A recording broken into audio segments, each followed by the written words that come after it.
ఒక మెడికల్ షాప్లో ఒక ఆయన కనపడ్డాడు నాకు. ఏదో వ్యాధి పేరు చెప్పి మందు అడిగాడు. అతను ట్యాబ్లెట్ ఇచ్చాడు. ఆయన ఆ ట్యాబ్లెట్ చూసి అన్నాడు, ఇది 15 రోజులు వాడానండి, తగ్గలేదన్నాడు. మెడికల్ షాప్ అతను అన్నాడు, ఎవరు రాశారని అడిగాడు. ఎవరు రాయలేదు, పక్క మెడికల్ షాప్లో అతన్ని కూడా అడిగితే ఇచ్చాడన్నాడు.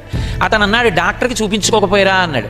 అంటే అతను నవ్వేసి, ఇంకేదైనా ఉంటే ఇద్దరు కాస్త చీప్గా ఉన్నది అన్నాడు. అంటే అతను నవ్వేసి ఏదో ట్యాబ్లెట్ ఇచ్చాడు, ఓ వారం వేసుకుని డాక్టర్ దగ్గరికి వెళ్ళండి అని. అతను నాకు బాగా సన్నిహితుడు. నేను మెట్లు దిగిపోయాక అడిగా, ఏమయ్యా డాక్టర్ దగ్గరికి వెళ్లకుండా ఇలా ఎందుకు వాడుతున్నావు మెడికల్ షాపుల్లో అని.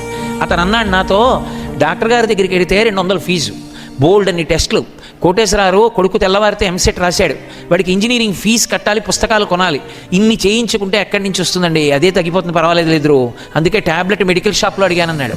నాకు ఎంత బాధేసిందో. తల్లిదండ్రులు వైద్యం చేయించుకోవడం మానేసి ట్యాబ్లెట్లు వేసుకుని మెడికల్ షాప్లో బ్రతుకుతున్న వాళ్ళు ఉన్నారు. చీర మంచిది కొనుక్కోవడం మానేసి మీకోసం డబ్బులు దాస్తున్న వాళ్ళు ఉన్నారు. తాము బంగారం చేయించుకోవడం మానేసి మీ పెళ్లికి రేపు నగల కోసం దాస్తున్న వాళ్ళు ఉన్నారు. అటువంటి అమ్మని నాన్నని మోసం చేయడం, అమ్మా నాన్న చెప్పినట్టు బ్రతకకపోవడం కృతజ్ఞత. అందుకని కనీసంలో కనీసం ఎప్పుడైనా ఒక తప్పు ఆలోచన వస్తే మీ అమ్మగారిని నాన్నగారిని జ్ఞాపకం తెచ్చుకోండి. వాళ్ళు మిమ్మల్ని చూసి సంతోషించేలా మనం సంస్కారంతో బ్రతకాలి అని జ్ఞాపకం ఉంచుకోండి. ఈ దేశానికి గౌరవం తేగలిగిన వాళ్ళు మీరే.